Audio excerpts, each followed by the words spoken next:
Everybody listen to We're Not Wizards, because we are the best, and we're not wizards, no matter what anybody says. Goodbye.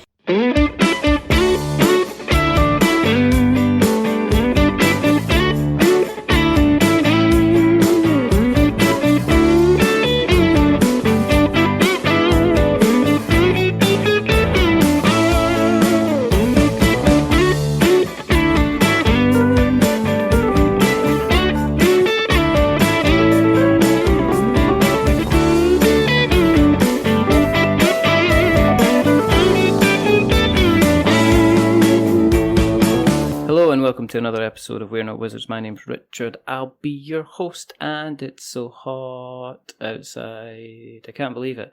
Again, I mean, it's almost like we're in summer. It's like August, the height of summer, but that doesn't matter. What I wanted to do is I wanted to relax and chill out and be by the pool. And I couldn't be by the pool, so I needed to be by a fish tank. But that's in the past, because we're no longer near a fish tank. Because we've got these guys back. Now, when you come back on the show, you're officially a repeat offender. So with me, I've got two gentlemen that came together and decided, luckily, that their surnames made the best part, or the best kind of gaming kind of company name you could come up with, which is quite literally Winsmith Games. So I've got David Smith. And I've got Travis Winstead. And they're not here to talk about 10-gallon tanks. They're moving on. They're here to talk about their junk drawer, which we're going to get into an awful lot. Right. So, hey guys, hey gentlemen, how are you? First of all, are you well? Let's just pick Travis for this one. Are you well, Travis? Very well. I think since the last time we talked, I had another kid. Dave, did you have two? Two kids? Dave's a victim of COVID lockdown. Real bored, basically. Really good. I mean, the pandemic was obviously put a lot of things on hold in terms of also going to conventions. But we were able to go to a number of them this year, and so we're back, baby. We're back. And are you saying that to David just now? We're back, baby. We're back, baby. We're back on the show. We're back in the car. We're kind of, because obviously 10-gallon tank went on and it funded pretty well, and kind of you obviously fulfilled that and left you with like kind of lots of lovely backers, and they all got their games. And I take it, did that then, were you kind of like, oh, we've got to do the difficult second album now? How far along was kind of Junk Drawer ready to go, and how much did you need to put it off to one side because of the effects of the pandemic then? It was pretty far along in development after we'd done 10-gallon tank. Actually, Junk Drawer spawned off of 10-gallon tank during the design and development of 10-gallon tank. There was one point Travis and I were talking, and he had thought about an idea of like, what if mechanically you are collecting fish of different sizes and you're trying to fit them in aquariums, and maybe you have different aquariums that give you points in different ways. And so we kind of took that idea, took it to the side, and kind of worked on that, and realized mechanically it was just a different game. So we split that off, and so that's what eventually became Junk Drawer. And Junk Drawer has been in development for like over 3 years. It's been ready for a while, but given the pandemic and our focus on 10-gallon tank, and due to the craziness of like international freight and logistics and everything, we decided to wait a little bit, and until recently. So we held off our Junk Drawer Kickstarter for a while. So Travis, jumping on to you about the logistics side of things, I take it the 10-gallon tank was already fully fulfilled by the time the kind of logistics crisis really stepped in? Because it's becoming a crisis. I mean, I'm seeing a lot of, I follow a lot of Kickstarter campaigns, and I'm getting updates from a lot of people saying, and it's not the small guys, it's really the big guys who are kind of hunking kind of 2 tons of plastic in every single type of box. I think the most recent one was, I keep getting this name wrong, but I think it's Oathsworn. And they literally went, guys, we're $250,000 in the red here. We kind of need you to kind of pitch in and help out. So when it came to you looking at the logistics and even the manufacturer for Junk Drawer, did you consider looking back into the US for kind of getting the manufacturing done this time when it came to Junk Drawer, or is it still cost prohibitive and still worthwhile kind of taking the punt with getting it made in China? It's interesting that you say that. So yes, we did just dodge the shipping issues with 10-gallon tanks. So luckily we were able to fund in February, and we fulfilled around September, October. So we missed all that, thankfully. But yeah, I mean, it's really driven a lot of decisions for us for price point. We hadn't considered the US until just recently. And so we do have a couple quote requests out to US folks. I did talk with some folks, and I think it still might be cheaper to do overseas and just pay the freight, but freight is about as expensive as producing the game, if not more. And so that is definitely, we're feeling the pain just as a small publisher. And so, yeah, I mean, we're hoping that the shipping costs continue to come down a little bit as we fund. But one of the decisions we made with Junk Drawer is that we didn't do with 10-gallon tank is collect shipping after. So we collected shipping for Junk Drawer or for 10-gallon tank during the campaign. Yeah. And that worked out fine. But now we just, based on the things like the Oathsworn or some other examples, having to wait to charge shipping, and also we've subsidized some shipping ourselves because it's too much to ask backers to take it all on. So that obviously eats up into margin.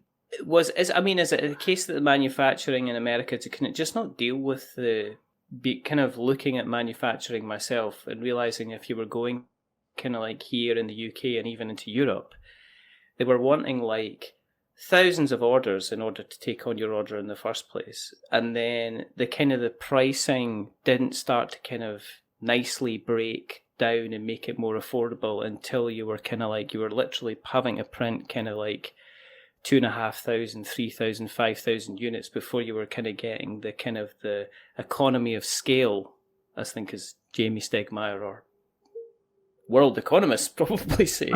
So is that what you found when you were looking at potential manufacturers in the States as well? Yep.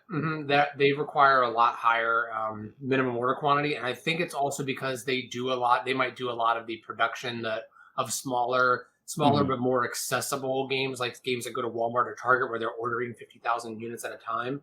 Yeah. So for us to be able to get, custom components and a die mold and all that stuff, we probably have to, we're going to have to pay a premium.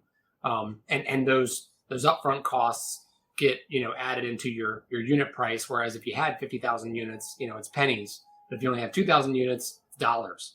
So yeah, it makes it really tough. We're still jury's still out as to whether those quotes will come in lower or similar. So we're still waiting on that information. Okay. Did the pandemic have an effect on your So I was like, this is a question that's forming in my head, and you stop yourself kind of halfway through saying something. But I was going to say, did the pandemic have an effect on your relationship in terms of the development side of things? I didn't mean was like they're less kind of high fives and kind of beers on the porch together. But are you pretty local to each other that you were still able to see each other through the pandemic, or did that were you kind of living almost like separate lives for a little while you were kind of waiting for the plague to pass? Yeah, Travis and I both are local to Northern Virginia in the States, outside the Washington, D.C. Yeah. And also us being really close friends, it didn't really make it any that much more difficult for us to see each other. Maybe the first few months where as families and we're really navigating and making those kinds of decisions of how comfortable are we to see anyone. Yeah. But after a few months, I mean, we started talking, you know, with other really close friends and family and decide like, hey, you know, we're comfortable seeing these friends, you know, this weekend and, you know, going from there. So the biggest impact really was not as many game nights, or game nights kind of became digital on like Tabletop Simulator and Discord. Yeah. So like the in-person game nights have, you know, stopped for a long time, and now have obviously slowed down some. So, but in terms of getting together, hanging out, even doing play testing, we're still able to do that for the most part. It really was the first few months where, first few months of 2020 where we're really navigating our decisions and comfort level and that kind of thing. Mm-hmm, mm-hmm. And then obviously you went off and had whole bunches of kids amongst you. I mean, there's like, from what you were saying earlier, there's like an extra 3 game designers kind of ready to just go out there and keep the Winsmith name kind of going, which is kind of exciting. Did you end up kind of considering kind of an implementation on, say, Board Game Arena or Tabletop Simulator or Tabletopia or anything like that then, Travis, for either 10 Gallon Tank or for Junk Drawer? Both, actually. I mean, the pandemic forced us to actually put together Tabletop Simulator mods, which actually was very helpful because not only did we learn Tabletop Simulator, but for those games, but then Dave started putting them into some of his other games that he was testing into Tabletop Simulator as well. So that was definitely helpful. We haven't really gone outside of Tabletop Simulator. That was when we knew the best. But there are some other platforms that we're considering after, you know, Junk Drawer funds, fingers crossed. But yeah, that was pretty much a forcing function, especially when we did do Gen Con online one of the years, and they had so people signed up to do all digital playtests, and so we had a TTS mod and people kind of coming in and out playing the game, which was cool. Does that open up for more feedback then? Because I'm aware that it's obviously a lot easier to say, you know, I knew at the beginning, like, look at it this way, when the pandemic kind of hit us, and basically I remember it was March and there was a convention meant to be on that weekend, and a lot of people I know went. It was AirCon down in a lovely place called Harrogate, and I never went, and I was like, I was happy I did, but I know that in the following months that everybody went Board Game Arena daft. You know, everybody was going on there where they were playing kind of, and I think that really helped not only ramp up Board Game Arena in everybody's kind of immediate vicinity in their area, you know, in their minds, but I think it also had an awful lot to do with Asmodee kind of turning around and saying, right, we're going to acquire these ones just in case the entire country decides to shut down again. So I was very aware that my taste in terms of games, I mean, it's really strange, I had a lot of physical games sitting on the shelf that I couldn't play. So I ended up playing like a whole pile of games on Board Game Arena, and a whole pile of games that I still was absolutely terrible at because I couldn't stop halfway through and say, hey, let me just check the rules here, because it was almost a little bit more trickier to kind of check the rules. I would say that, to your point, I would just say that actually helped me stop spending as much money on board games, because a lot of these games came out on Board Game Arena, and when we first, I think Dave would agree, when we first got into the hobby, it was like, buy every board game that you think looks cool, and then some would sit on your shelf, and I still have games I haven't played. But with TTS, you can kind of say, okay, this game, I really want to play it. I don't think I could ever get a group together to play it regularly, but I at least have an opportunity to enjoy the game. And so I've done that on a number of occasions with games. Didn't buy them, but we're still able to kind of enjoy them. And you were able to, like, sorry, you were going to say. I was going to say, and another thing, one of our other really good friends who we see like twice a year, he just has a knack for like analyzing and like deconstructing a game to choices. And I don't know, his mind's like very development focused and design focused. And so he lives up in upstate New York. He's not close. He's like 10 hours away. But wow. Once we started playing games digitally and putting them in a tabletop simulator, I mean, our friend who we only got to see like twice a year and talk and play games, so infrequently. Now we're playing like every other week with them, and gosh, that was a huge help in terms of just knowing people who could really, help focus the development of a game. That really helped with the kind of like the playtesting, because I guess you could say to somebody, I just need you to playtest this slight bit and say, look, does this work? Does this number of cards work? And I suppose I know in some cases, if you're a physical hard copy, you can muck around with cards and stuff like that. But I guess it's quite easier to introduce a card in Tabletop Simulator and say, right, we're going to have 4 spaces on this instead of 3 spaces, and just do a quick change in Tabletop Simulator and send it out there. Whereas playtesting is probably involving scissors and glue and paper and stuff like that. Right. So did it make doing kind of like making slight changes to the playtest version a little bit easier, or was it the same amount of work really? It's a little, I don't know, it's pretty similar, because in the digital space of updating Tabletop Simulator, you do have to go through all the cards on spreadsheets. So you still have to type up, the revisions. You have to, then there's another software that we use called Nandeck that takes and reads everything from spreadsheets, and it prints it off into a format that Tabletop Simulator recognizes, and then upload everything. So there are a few steps to it. And the same thing with physical prototypes. It's, if I'm making a whole nother game into a brand new prototype, yes, that takes time. But if I'm just updating a few cards and a few tweaks, it's simple. I've gotten to the point where I can, revise 10 cards in, I don't know, 5 minutes or so. So then, did you think, was there any point that you sat down and thought, should we just put everything on hold until we know things are going to go back to normal? Or are we just kind of like, well, we're just going to speed ahead anyway. It doesn't matter. We're just going to keep going until we can't go back. We've gone so far now. Going back now is a bit ridiculous. It's a bit silly thing to do. We did do that for a while. But I think at some point it was kind of like, if not now, when?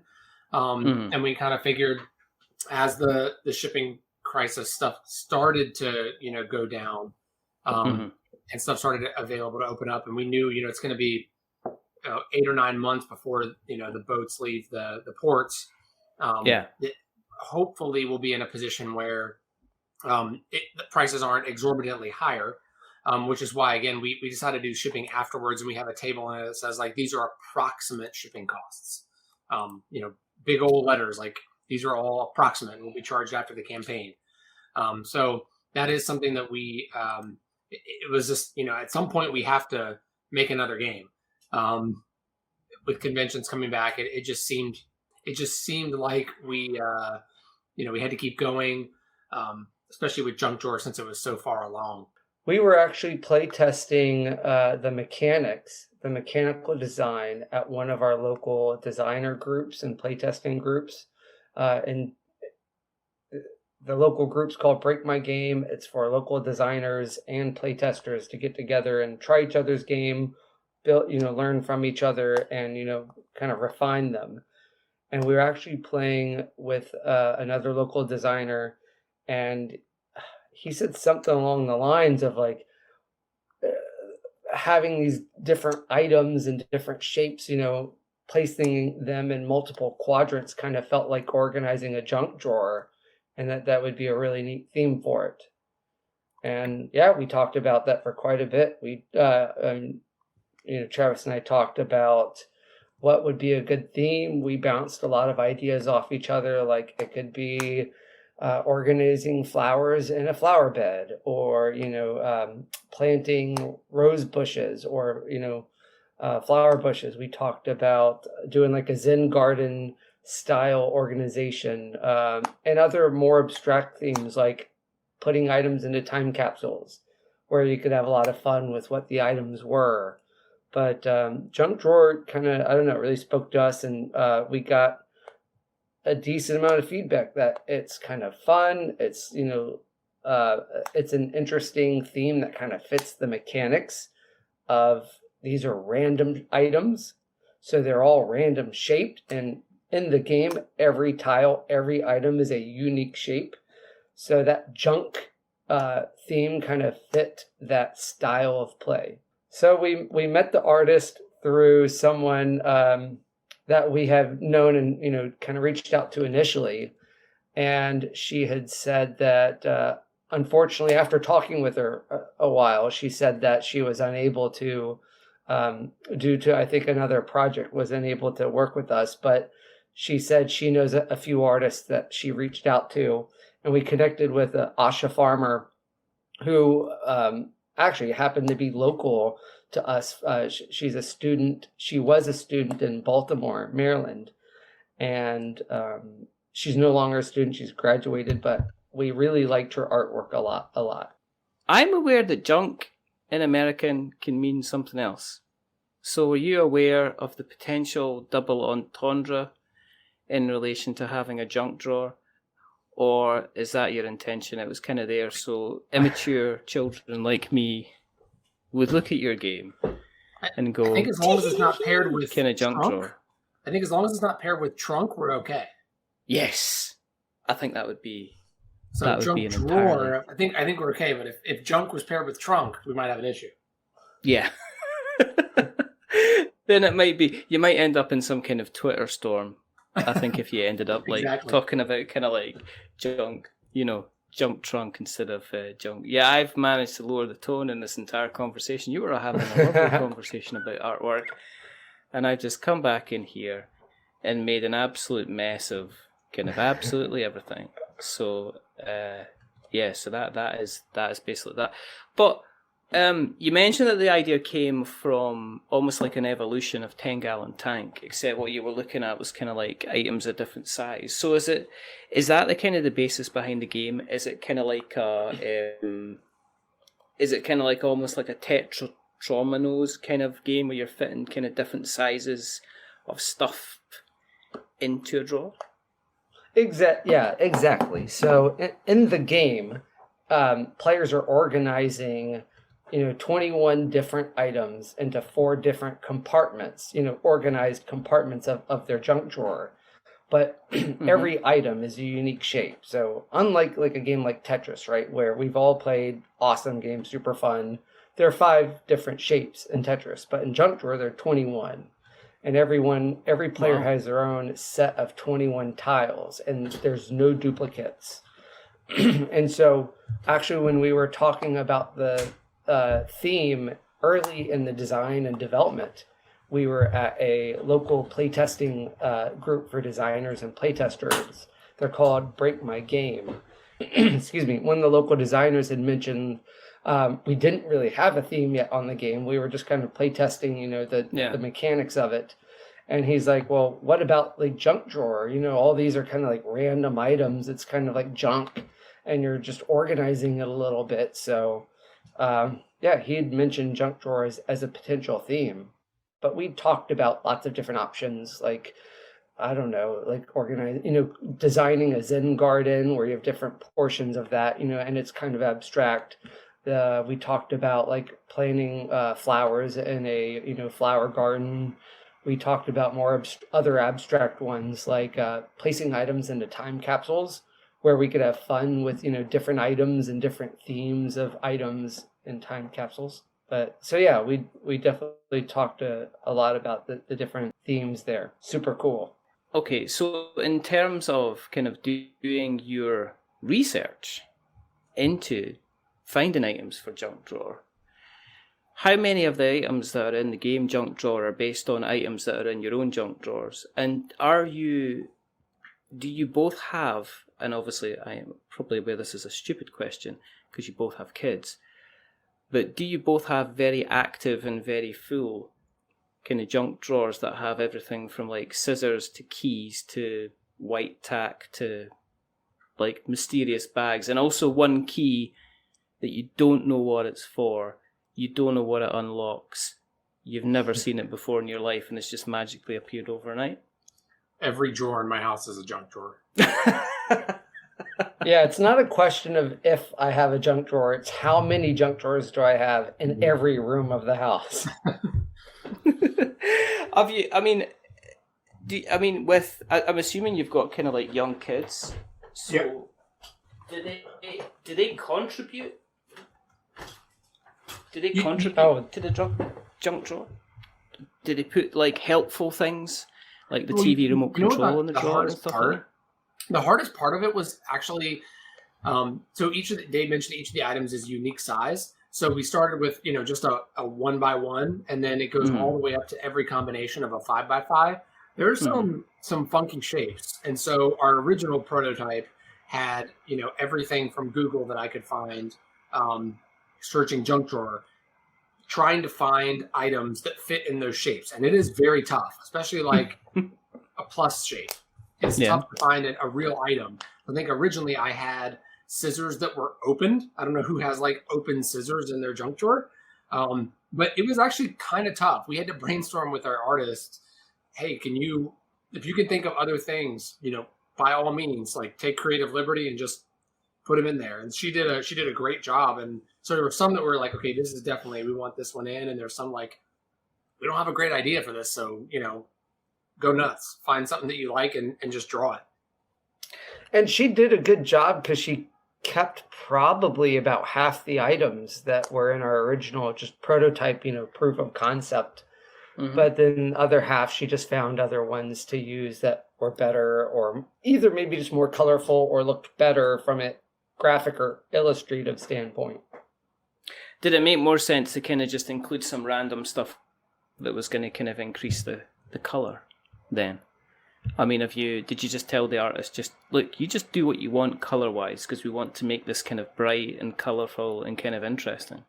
Yeah, that was pretty much exactly what we told her. We said we want this to be really, really vibrant with lots of different colors. And so if something would normally have like a brown handle, make it pink, or make it, like just where it makes sense, add color to it. And so that the items all stand out as you put them on the board.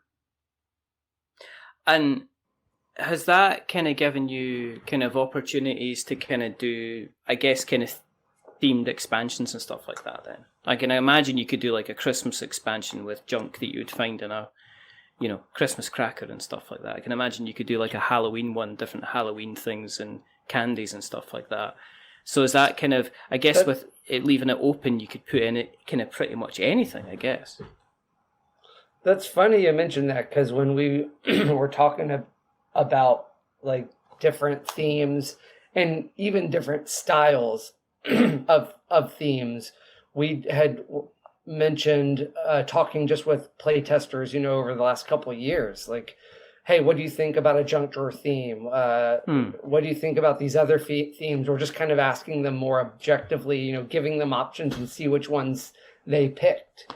And like some people said like, oh, junk drawer is really neat, but what if you make it more whimsical and made it, a superhero's junk drawer or a wizard's junk drawer where a flashlight might be, the staff of light projection or something. I don't know, but we did come up even with like similar, like tangential, like junk drawer themes.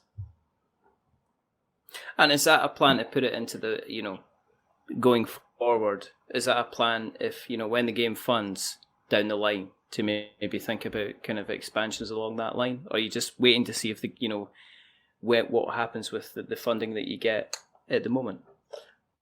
Yeah, I don't know if we haven't really talked at length about any future expansions or additions of Junk Drawer.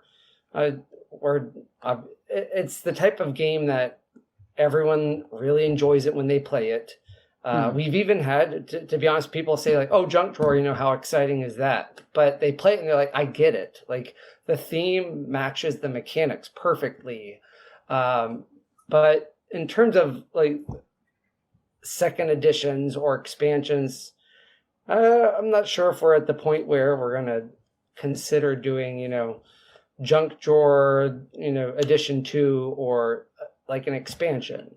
Now, we might come up with like promo packs and things, because right now on our Kickstarter page, you'll see like we developed this game with 24 goals. And so and you only use 4 in a game. Yeah. Sorry about that. And so you only use 4 in a game, but it comes with 24. So there's a whole lot of replayability there. Yeah. But actually talking with like a reviewer just a few months ago, he was asking about like Kickstarter exclusives and promos and additional things. And through that discussion, we did kind of come up with for like a new type of goal. So we have a promo pack that does include 4 unique goals to it. So yeah. I'm kind of a bit funny about Kickstarter kind of exclusives and stuff like that, because not being funny, but 9 times out of 10, then the Kickstarter exclusive seems to be the game. Just with the kind of the current climate and, people having kind of spare copies that they can then take to retail, is that a lot of the time, I think people are spending an awful lot of money is spending an awful lot of money on manufacturing and stuff like that actually having the kind of game there. I think Kickstarter exclusives are fine if you are going to be offering a lot of bloat. And I think there's some guys out there that just you expect, if they didn't do like a Kickstarter exclusive, then you'd be like, oh, what's going on here? Is something, are you not well? You're not feeling well? And I think we're kind of aware of like some of the bigger characters out there that all they seem to do is kind of like Kickstarter exclusive stuff that you'll never get back. So yeah, I kind of like the concept that you guys have got. So I'd be interested to see what else would be out there, basically. All right, and to be clear, we're not calling them Kickstarter exclusives, and they're not going to be exclusive to Kickstarter. Yeah, they'll be promos. So we do have a 4 goals that are just a promo pack. So that everyone who backs the game will get it. Even the retailers, our retailer pledge, retailers will get the promo packs. And it's obviously something that, if we fund and we take the game eventually down the road to conventions and things like that, we'll have promo packs that just expand the game a little bit more. But we did consciously want to avoid the phrase Kickstarter exclusive, because we don't want people to think like the only way you'll get this promo pack is through Kickstarter. It's a Kickstarter exclusive. And if you miss the boat, then you're just, SOL. Yeah, exactly. You, I'm guessing you went to Gen Con. Yes. Did you have a stand at Gen Con, or were you just along there to kind of pay a visit? We didn't have a booth. What we've done almost every year, we've gone to Gen Con. So we've gone I think 6 times now. Mm-hmm. And I can't remember, Dave, if we went the first year, but in all the other years, we've participated in the First Exposure Playtest Hall, which is basically just a separate small little area that people go in, and when they go in there, they know they're signing up to play very rough games. Some games are just pen and paper. Mm-hmm. And so we go in there and get everybody who's in there knows they're going to be giving real feedback to games that they might see down the road. Yeah. And so we do that, and we do we went there. We actually had Junk Drawer with us, but we didn't have dedicated time to it. But right. The other games that we were testing were short enough. Each block is 2 hours. We're short enough that we were able in every session to pull out Junk Drawer and play a couple games. And we had a lot of people who came over and wanted to play Junk Drawer after they were done playing their other games. So I kind of wish we had dedicated a time slot to it, but it's one of those things where Junk Drawer was pretty much done, and we had a couple other designs we wanted to test. We had it there as a sort of after we're done. So do you have quite a few other designs in the back burner then at the moment? Yep. So we have 2 other games we're working on actively right now, I would say, and a bunch of other games that are in some stage of development. we do have a game that is signed. We're co-publishing with another publisher in which will likely be 2023. I can't say anything more than that, other than the game is signed, and we're still working on development. And then the other game we were working on is sort of a it's a tile placement game, but in a roll and write style. So it's called Dwarven Mines, and it's about a lot of games are just like, place tiles down and get whatever resources you cover up. This is, you have, let's just pretend there's just an open ground, and when you have to excavate tiles, so you have to excavate them and build buildings, but then you actually have to, you have to excavate and clear the area, and then you actually have to build a building on top of it to get any resources from it. So it's sort of a 2-layer design that we're working on, that we've gotten a lot of good feedback on. So those are the two I think we're working on. We have a like I said, other ones that are in either just on hold right now. Mm-hmm. So those are the two main ones we're working on along with Junk Drawer. So it's been very busy. With you, with obviously you both, having kids, is your focus? Are you bearing in mind these are games that people might want to play with their kids then? Because, 10-gallon tank was extremely colourful and lovely. Junk Drawer, again, very, very colourful and lovely. At the back of your mind, are you saying, well, these are kind of like games I want to sit down and play with the kids when they're, they can play around quite simply when they're kind of like 3-4 years of age. Once they get to 5 or 6, we can actually play, properly. And once they get to 7 or 8, they can be whipping my ass on the table and making me cry. My 6-year-old loves playing 10-gallon tank, and he's good at it. We'll going through and he'll beat me every now and then. Just, he understands that strategy. I don't know. I won't say it was a driving factor for us, but it was in the back of our minds. And knowing that it was a simple card game, one way to make it stand out is artwork. And so that was a huge focus for both games. And I think we probably mentioned last time we were on with you that our strategy has been, we have bigger games, but our strategy has been, we want, the smaller games that we have, we'd rather do those first and sort of learn.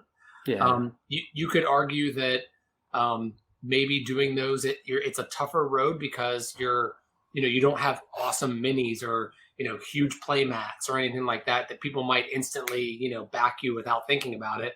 But at the same time, if you make a mistake on those campaigns, you might be underwater like some of the major publishers were. And so we started, Junk Drawer was sort of the natural progression from just a card game to just a tile laying game without a ton of components.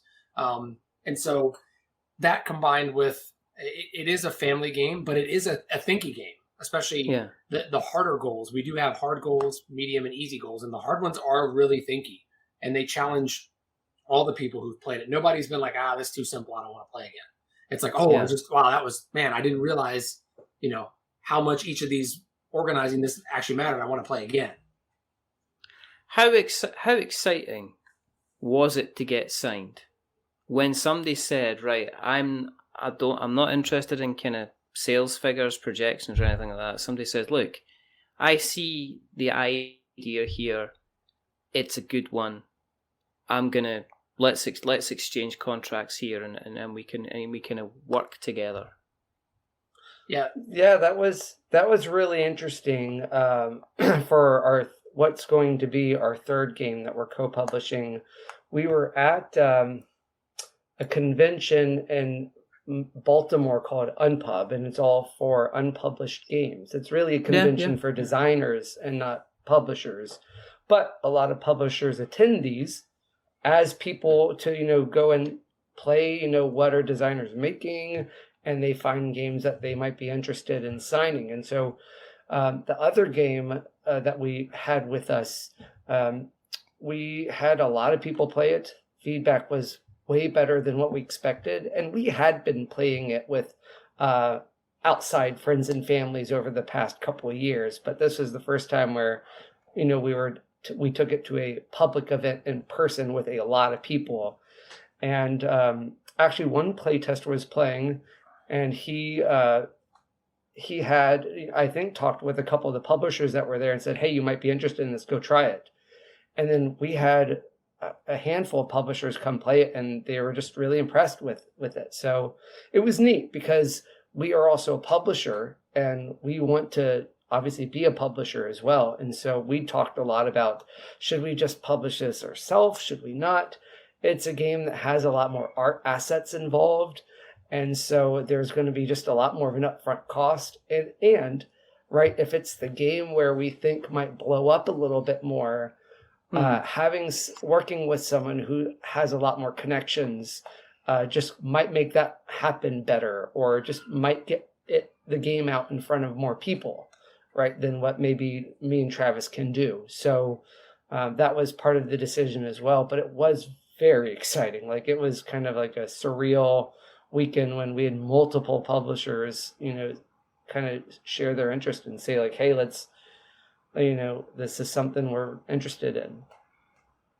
It's like, it's the opposite of kind of like, it's like with a Kickstarter, you put in so much work, as you're aware, on the marketing, getting the name out there, just getting people to notice and comment and, obviously pledge. And then to be on the other side of it, where you've got several people kind of courting you on the other side and saying, actually, how about if we did this for this and we could do this for you? And you're kind of like, you're saying, well, you've done all the work. You've still, you're still doing all the work. You're still doing all the development. But I guess if you're not if your marketing side of things isn't entirely your comfort zone, to have somebody coming in and just kind of saying, we're going to take this from you, must be, in my mind, that must be kind of like, it must be a really, really kind of cool feeling, as far as I can see. Has that, off the back of that, do you think this could be a stepping stone to get you away from Kickstarter and everything that kind of surrounds that? Or are you still going to use the Kickstarter platform regardless? Tough question. I guess it depends on the nature of the game, but we do see this as an opportunity to build up, let's just say, our business coffers, and that's what we've been trying to do by incrementally producing these games. Is as we build a catalog, there's more opportunity that at conventions we could sell, the newest game we have plus our other games. We've actually found on this campaign we have sold a decent amount of copies of 10 Gallon Tank as an add-on to the original, to Junk Drawer, which is great for us because those are already produced. So we're able to just, add the shipping cost on and then ship them. But I think we would consider it, but we would need, probably some substantial amount. And I think the biggest thing is we need a big network. And that's, in talking with some of the publishers, I mean, we're definitely not there yet in terms of having a 20,000 person mailing list. That's something that somebody quoted to us, and we were like, "Holy cow! Like, how do you get 20,000 people on a mailing list?" Or you need to have 5,000 followers of your project on day one of Kickstarter to get funded day one. So those types of things are like metrics that we're looking at, and so Kickstarter does make sense for probably most of our projects for the near future. But again, being able to build up that and have additional money to put into and get that first run of a game without having to pay 10-11% in fees, that would be ideal. Yeah, and then you do get these games that go out to publish and they really kind of set fire to the world, and people absolutely love them, and then they just become kind of like evergreens. I mean, and there is that chance for those. There's a lot of published games that kind of go out there that don't need the hype with Kickstarter. And the thing I find with Kickstarter, and is that, and you can understand with the people that I've spoken to in the last kind of, was it 6? Is it 6 years? Is it 6 years? Is it 6? Oh my goodness! It's 6 years now, right? Is that there are people that you see coming back again and again and again, but there are a lot of people that they've done their game and that's it, and they kind of disappear. And some of them kind of like they've done their game and they disappear, and some of them, like yourself, end up getting signed up into a publishing house, and then they're just ending up kind of producing games after game after game for them. So, so that's kind of cool. I'm conscious about the main mechanics So I am going to. I've got two sides of the alphabet I could pick, I guess. I'm going to open my drawer and I'm going to pick out the first. Right, so I've come out with there's a diary in here. So there was a diary and a mobile phone, so it could be telephone or diary. So I think I'm going to go to a diary and I'm going to ask David. Yeah. David, give us the base. Here we go. Give us the base mechanics. If I'm opening up my junk drawer, what can I expect to find?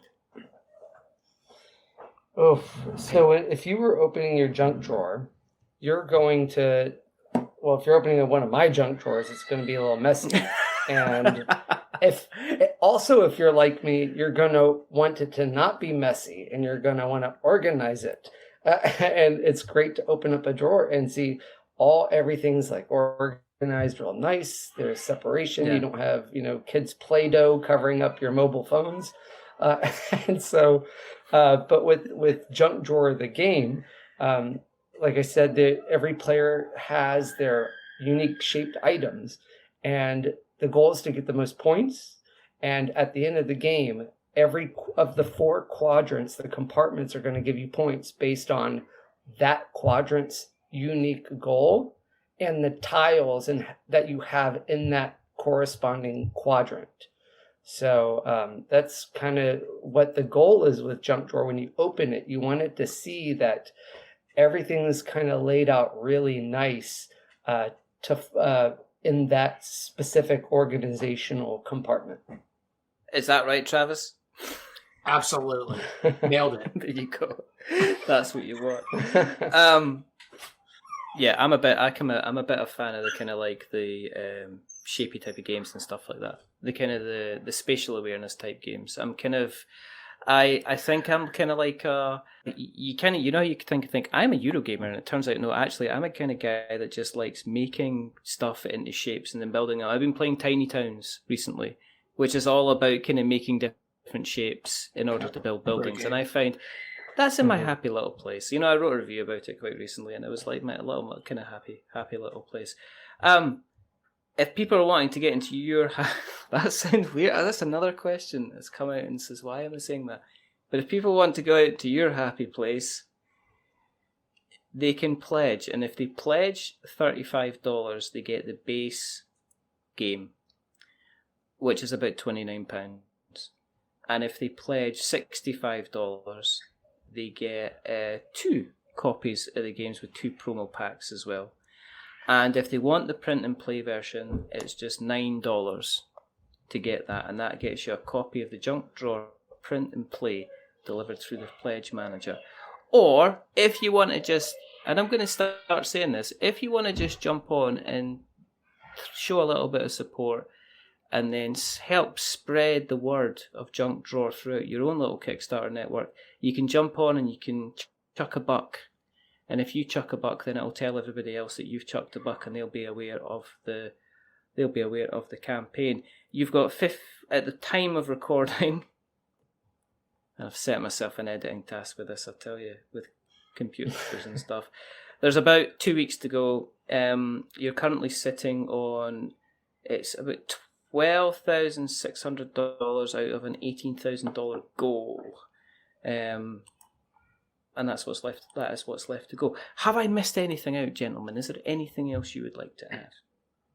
One thing I would add, and that we actually just had kind of posted about an update, but one of the cool things about the game is, some people might not think it's cool, but we do. There is no player interaction, so everybody gets their own tiles, and so you could play this solo. You could play it with 4 other people. If you, like Dave and I usually have big board game nights, and it's harder to get these types of games to the table when you have a lot of other, for me, I live a little bit further out than where, most of the people are concentrated. So when I have a game night, I send it out to 15 people and I expect that 5 will come, but sometimes 10 show up. And so it'd be hard for me to pull out, puzzle games like this, with just a copy, but the 2 copies actually expands the game from 1 to 4 to 1 to 8. So again, there's no player interaction. Everybody just needs their own set of tiles, their own board, one set of the goals, and you can do that. So that is definitely, I think, a selling point. It's a savings of $5 and it's going to be a savings of shipping too. But that is one of the unique things of expanding the game just by buying multiple copies. I do like when games have that ability. Yeah, especially when it's like I was at the board game club on Friday, and it's the second time I've been there since 2 odd years, and there was people still turning up that I hadn't seen for like 2.5 years. So there was ended up like 8 or 9 of us around the table, and it was kind of like we ended up playing like we ended up having to split the group, which is rubbish. Yep. So you ended up like banishing 2 people over there. You go over there, and we'll have a 6-player game of this game, which was again Tiny Towns. But we also tried March of the Ants, which is one of Tim Eisner's games, and that's complicated and lovely and tricky. But it was kind of good fun. But you know, the having a game where you can say, well, we can do 8 players. Let's face it, buy 3 copies and bring yourself in 12 players. You know, have a dozen people round. Pretty much. Gonna do that. That's fine. So the Kickstarter is live, as I said just now. It's got about 2 weeks left. If people... Now, obviously we said this last time, but if people want to find out where you exist on the internet webs, where do you exist on the internet webs, Travis? Twitter is our biggest presence. We are very active on Twitter. So it's at Winsmith Games, all one word, no spaces, no symbols. That's where you can find us, interact with us. We post a lot there, and we interact through DMs as well. So I would say that's the biggest place. We do have a website, winsmithgames.com. You can go there, and it links to the Kickstarter. It links to if you want to buy a copy of 10 Gallon Tank.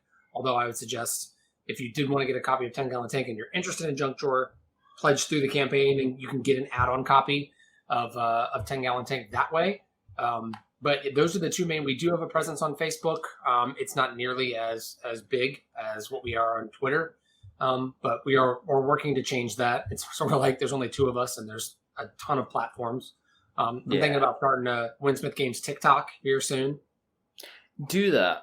No, I'm not. But it's you know, I was a big poo-poo but you know, it's like ridiculous. It's like I put one on TikTok, which is just me holding kind of like the Tiny Town box and just quite saying it's not very tiny, is it? And it's like you get 600 people looking at it. You know, it's like I can put like a well thought out tweet out there. You know, it's like, oh, I believe that in the essence of man, we're all kind of one massive energy that interacts until we return back to the cosmos at the end of our lives. So be positive to everybody other so we can build each other up in an energy point. And you get like 1 like, and it's like boring. From your mum. You know, exactly. Whereas I can like, I literally put put a 5-second video, just literally says it's no very tiny, is it? And it's like, 710 views. It's like, what is going on with... Probably says more about our society in a bad way than in a good way. I know. Yeah, so what we'll do is we'll make sure we put all those links in the show notes so we've got notes to show. If you want to keep an eye on what we're up to, can't believe we just talked about TikTok. Then you can go to the various places on the internet webs. Just search for We're Not Wizards, you'll find us. If you're looking for the website, if you're looking for the podcast, you can go to we'renotwizards.com. If you're looking for the blog, you can go to we'renotwizards.co.uk. If you're looking for, we're on Twitter and we're on Instagram and we're on Facebook and we're probably on some kind of police watch list as well, to be perfectly honest. And if you like what you've listened to, and I hope you've liked what you've listened to, because I don't even know what this is going to sound like on the other side of it after my computer decided to break it for me. Then consider going to the Apple iTunes. Did they even call it the Apple iTunes? I don't even know. But if you do like the show, then consider giving us a rating or a review. And as we say, if you are going to give us a rating or review, don't give us 10 stars because it makes us big-headed. But don't give us 1 star because it makes us cry. Give us something in the middle, like a 5, because it's average, and I'm just a little bit average. Hey, Richard, I got a question. Yes. Yes. I got a question for you, because I see this on Twitter a lot, on some posts. Like, where did We're Not Wizards come from? Because I see lots of posts about, joking that you are wizards. See, there's 2 ways to look at this, okay? Right? If you look at the actual... Right, okay. Basically, right, I used to go to a board game club, and I still go to the board game club. When I used to go to the board game club, there was a person at work who shall remain nameless, Tristan, who used to say, "Oh, you're gonna be like, waving your magic wand. You're gonna be like, going, you shall not pass," and everything like that. And I was like, "You're very funny." And I says, we're just not that kind of thing. It's not. I don't play Dungeons and Dragons. I'm not a wizard. And it kind of came from there. But the other way to look at it is if you look at the handle, it actually doesn't have the apostrophe in it, so it's "were not wizards." So were we not wizards in the past, and now we are wizards? And I'm just going to leave that. It's kind of like the end of Inception, where you've just got to decide, am I spinning my wizard hat on the table and I'm waiting for it to fall or not fall? And it cuts just before the end kind of thing. So that's where it came from, kind of thing. It's kind of like you're all going to turn around and realise that I've been looking at the notice board behind you and just making up some kind of mad story. But that's what it's at. Yeah, so there's only 2 more things to do. The first thing is to say goodbye. So it's a goodbye from the wonderful, amazing, he is a set of scissors that's been stuck under some white tack. It is Travis. Bye. Say goodbye, Travis. And he is literally that key that used to work in the shed but now doesn't work in the shed because the shed's lock has now been changed and you don't remember what the key is that opens the shed. It is David. Say goodbye, David. Bye, thank you. Actually perfect for him. And it's a goodbye from me. Remember, stay safe, roll 6s. And look, you've got junk drawers.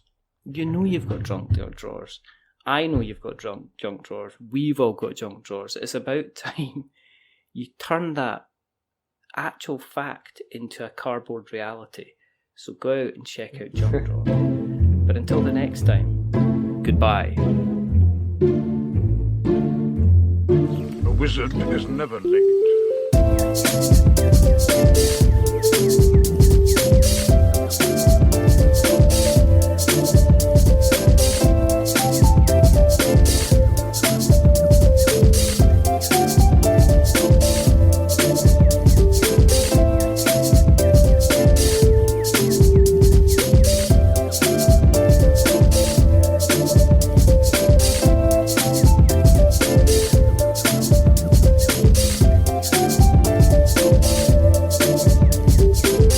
Nor is he early. He arrives precisely when he means to.